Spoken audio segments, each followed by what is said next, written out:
Hello दोस्तों, स्वागत है आपका आपके अपने यूट्यूब चैनल दिसार जीकेजीएस क्लासेस में। दोस्तों, आप सब लोग कैसे हैं? उम्मीद करते हैं आप सब लोग अच्छे होंगे, स्वस्थ होंगे, मस्त होंगे और अपनी तैयारी बेहतरीन तरीके से आप सभी कर रहे होंगे। दोस्तों, हम आपको करवा रहे हैं आरआरबी ग्रुप डी 2025 के लिए यूथ बुक का सॉल्यूशन, जिसमें दोस्तों आज हम आपके लिए स्टार्ट कर रहे हैं केमिस्ट्री। केमिस्ट्री में भी आज हम पढ़ने वाले दोस्तों पदार्थ और पदार्थों का वर्गीकरण। जो इस बुक में जितने भी क्वेश्चन इस टॉपिक से दिए गए हैं दोस्तों, सारे हम इस वीडियो में कवर करने वाले हैं। दोस्तों, इसके पहले हमने आपको पहला जो वीक था वो फिजिक्स का था, सेकेंड वीक हमारा बायोलॉजी का था, अब ये थर्ड वीक है। थर्ड वीक में हम आपको केमिस्ट्री करवा रहे हैं। केमिस्ट्री के बाद फिर से हम स्टार्ट कर देंगे फिजिक्स, फिर होगा बायोलॉजी, फिर होगा केमिस्ट्री। इसी तरह से ये क्लास चलती रहेगी। दोस्तों, क्लास अच्छी लगे, वीडियो अच्छा लगे, वीडियो को लाइक जरूर कीजिएगा, शेयर कीजिएगा, कमेंट कीजिएगा और चैनल पे नए हैं दोस्तों तो चैनल को सब्सक्राइब जरूर कर लीजिएगा, बेल आइकन को प्रेस कर लीजिएगा। और दोस्तों, हमसे जुड़ने के लिए, क्लास की अपडेट के लिए आप हमारा टेलीग्राम चैनल ज्वाइन कर सकते हैं। टेलीग्राम चैनल का लिंक मैंने डिस्क्रिप्शन बॉक्स में आपको दे दिया है। और दोस्तों, जितनी भी क्लासेस हुई है सबकी हमने प्लेलिस्ट बना दी है, आप प्लेलिस्ट से जाके सारे वीडियो देख सकते हैं। चलिए दोस्तों, देर ना करते हुए स्टार्ट करते हैं आज का अपना सेशन। दोस्तों, आज से हम आपके लिए स्टार्ट कर रहे हैं रसायन विज्ञान एक परिचय, मतलब केमिस्ट्री। हम आज से आपके लिए स्टार्ट कर रहे हैं, जिसमें आज हम करने वाले हैं पदार्थ मैटर्स के जितने भी question railway group D exam में पूछे गए हैं वे क्वेश्चन। देखते हैं पहला क्वेश्चन दोस्तों। निम्नलिखित में से किसके अणुओं के बीच आकर्षण बल अधिकतम होता है? तो ऑप्शन इसका राइट हो जाएगा दोस्तों, ऑप्शन नंबर डी, ठोस। ठोस के अणुओं के बीच आकर्षण जो होता है दोस्तों, ये अधिकतम होता है। उससे कम द्रव में होता है और उससे कम किस में होता है? गैस में होता है। ठीक है दोस्तों, बात करते हैं एक्स्ट्रा फैक्ट के बारे में। तो ठोस पदार्थ की एक अवस्था है जिसकी पहचान पदार्थ की संरचनात्मक दृढ़ता और विकृति, आकार, आयतन और स्वरूप में परिवर्तन के प्रति प्रत्यक्ष विरोध के गुण के आधार पर की जाती है। ठोस पदार्थों में उच्च यंग मापांक और अपरूपता मापांक होते हैं। ठोस को अणुओं के बीच आकर्षण बल अधिकतम होता है। द्रव के अणुओं के बीच आकर्षण बल ठोस के अणुओं से कम तथा गैस के अणुओं के बीच आकर्षण बल सबसे कम होता है। देखते हैं अगला क्वेश्चन। ठोस के कणों के संदर्भ में निम्न में से क्या सही है? तो दोस्तों, ठोस के कणों के संदर्भ में जो सही कथन है वो है ऑप्शन नंबर सी वाला। व्यवस्थित तरीके से विन्यासित होते हैं ठोस के कण। क्या होते हैं? व्यवस्थित तरीके से विन्यासित होते हैं। दोस्तों, वे पदार्थ जिनका आकार और आयतन निश्चित होता है एवं कणों के मध्य आकर्षण बल अधिक होता है, वे क्या कहलाते हैं? ठोस कहलाते हैं। अर्थात प्रत्येक ठोस अवयवी कणों से मिलकर बनता है। ये अवयवी कण अणु या परमाणु आयन होते हैं। अणु, परमाणु या फिर ये आयन होते हैं। लक्षण की बात करें दोस्तों तो ठोस असंपीड्य एवं कठोर होते हैं तथा इनके अवयवी कणों के मध्य रिक्त स्थान कम होता है। इनका घनत्व गैस तथा द्रव की तुलना में कैसा होता है? अधिक होता है। ठोस जो है व्यवस्थित तरीके से विन्यासित होते हैं एवं इनका गलनांक क्या होता है? प्रायः अधिक होता है। ठीक है, ये हो गई ठोस की बात। देखते हैं अगला क्वेश्चन। अभी तक वैज्ञानिकों द्वारा पदार्थ की कितनी अवस्थाएं तय की गई है? दोस्तों, अभी तक वैज्ञानिकों द्वारा पदार्थ की 5 अवस्थाएं तय की गई है। कितनी? 5 व्यवस्थाएं। पदार्थ ब्रह्मांड की विषय वस्तु है। प्रत्येक वस्तु जो स्थान घेरती है तथा जिसमें द्रव्यमान होता है क्या कहलाता है? पदार्थ या द्रव्य कहलाती है। वैज्ञानिकों द्वारा पदार्थ की 5 अवस्थाएं तय की गई दोस्तों। एक है ठोस, द्रव, गैस, प्लाज्मा और बोस आइंस्टीन कंडेंसेट। ठीक है, देखते हैं अगला क्वेश्चन। नीचे दी गई आकृति से क्या अनुमान नहीं लगाया जा सकता है? ये जो आकृति दी गई है दोस्तों, इससे क्या अनुमान नहीं लगाया जा सकता है, ये हमको बताना है। पहला ऑप्शन है दोस्तों, पदार्थ की चारों अवस्थाओं की आणविक व्यवस्था देखी जा सकती है। प्लाज्मा एक तरल पदार्थ है जो शरीर की सभी कोशिकाओं में मौजूद है। यह आकृति पदार्थ की चौथी अवस्था अर्थात प्लाज्मा को प्रदर्शित करती है। यह आकृति पदार्थ की विभिन्न अवस्थाओं के बारे में जानकारी प्रदान करती है। तो जो गलत कथन है दोस्तों वो है हमारा बी वाला। प्लाज्मा एक तरल पदार्थ है जो शरीर की सभी कोशिकाओं में मौजूद होता है।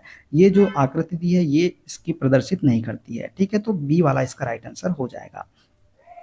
ठीक दोस्तों, दी गई आकृति में प्लाज्मा एक तरल पदार्थ है जो शरीर की सभी कोशिकाओं में मौजूद है का अनुमान नहीं लगाया जा सकता। यह ठोस, द्रव तथा गैस के अणु से काफी भिन्न होता है, इसलिए इसे पदार्थ की एक भिन्न अवस्था या चौथी अवस्था माना जाता है। यह तरल पदार्थ केवल लाल रक्त कोशिकाओं, सफेद रक्त कोशिकाओं और बिंबाणु मतलब प्लेटलेट्स में पाया जाता है। प्लाज्मा का काम इन्हें पोषण पहुंचाना है और रक्त वाहिनियों में इनके विचरण में सहायता करना है। देखते हैं अगला क्वेश्चन। डैश में विसरण अत्यधिक तीव्रता से होता है। तो दोस्तों, गैसों में जो विसरण होता है क्या होता है? अत्यधिक तीव्रता से होता है। पदार्थ की 3 अवस्था है दोस्तों, ठोस, द्रव और गैस। गैस में पदार्थ की वह भौतिक अवस्था है जिसका आकार व आयतन दोनों क्या होते हैं, अनिश्चित होते हैं। गैसों में विसरण अत्यधिक तीव्रता से होता है क्योंकि गैस के अणुओं में आकर्षण एवं प्रतिकर्षण नहीं होता है। देखते हैं अगला क्वेश्चन। डैश एक शुद्ध पदार्थ है। तो दोस्तों मीथेन जो है ये क्या है, एक शुद्ध पदार्थ है। मीथेन शुद्ध पदार्थ है। यह पृथ्वी की सतह के नीचे पेट्रोलियम पदार्थों के साथ प्राकृतिक गैस के रूप में पाई जाती है।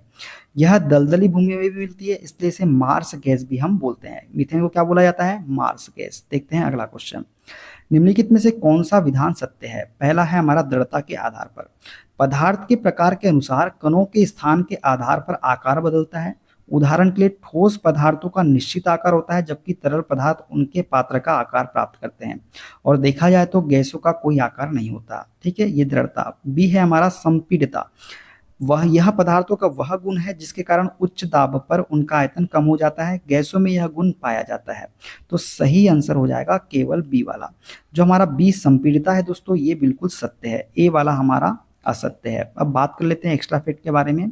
दृढ़ता या टफनेस की बात करें दोस्तों, पदार्थों में दृढ़ता के गुण के कारण पदार्थ टूटने से पहले अपने ऊपर लगने वाले झटकों या धक्कों का विरोध करता है। अतः कथन ए गलत है तथा कथन बी क्या है, सही है।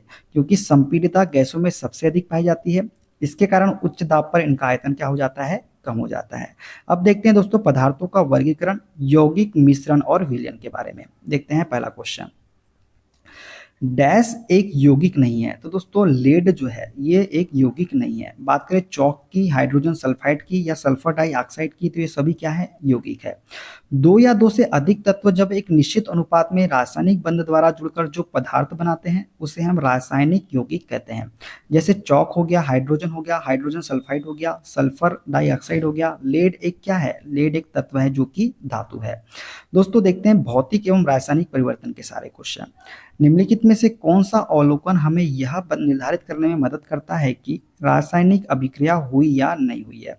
तो दोस्तों अवस्था में परिवर्तन, गैस का उत्सर्जन और रंग बदलना, ये सभी विकल्प जो है हमें मदद करते हैं ये पता करने में कि रासायनिक अभिक्रिया हुई है या नहीं हुई है।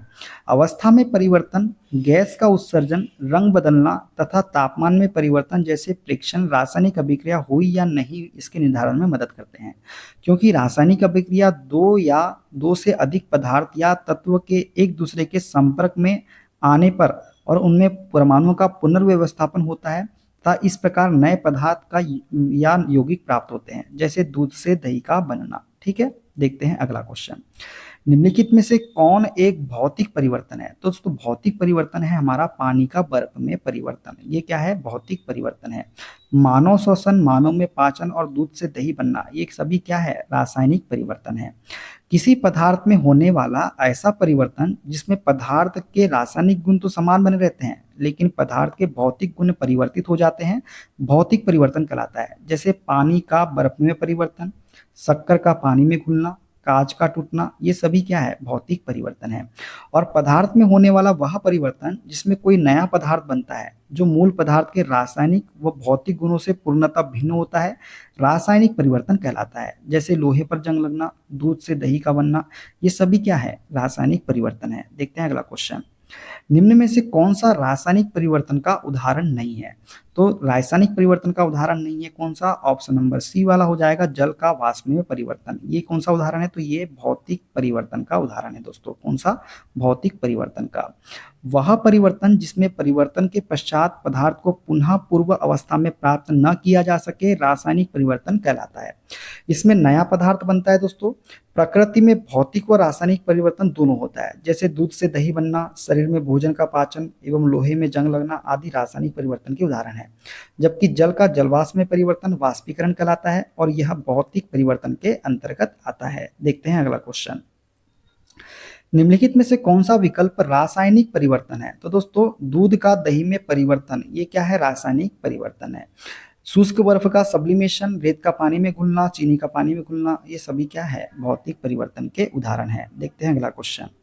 निम्नलिखित में से कौन सा एक भौतिक परिवर्तन है। ऑप्शन ए अंगूर किण्वित होना, ऑप्शन बी फलों का पकना, ऑप्शन सी बर्फ का पिघलना, या ऑप्शन नंबर डी दूध से दही जमना।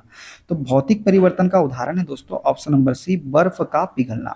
बर्फ का पिघलना जो है ये भौतिक परिवर्तन का उदाहरण है। बात करें अंगूर का किण्वित होना, फलों का पकना, दूध से दही जमना, ये सभी रासायनिक परिवर्तन के उदाहरण है दोस्तों।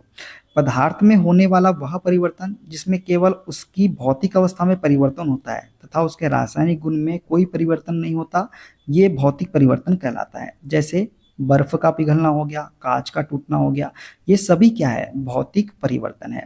तो ये थी हमारी आज की पहली क्लास दोस्तों। वीडियो कैसा लगा कमेंट बॉक्स में जरूर बताइएगा।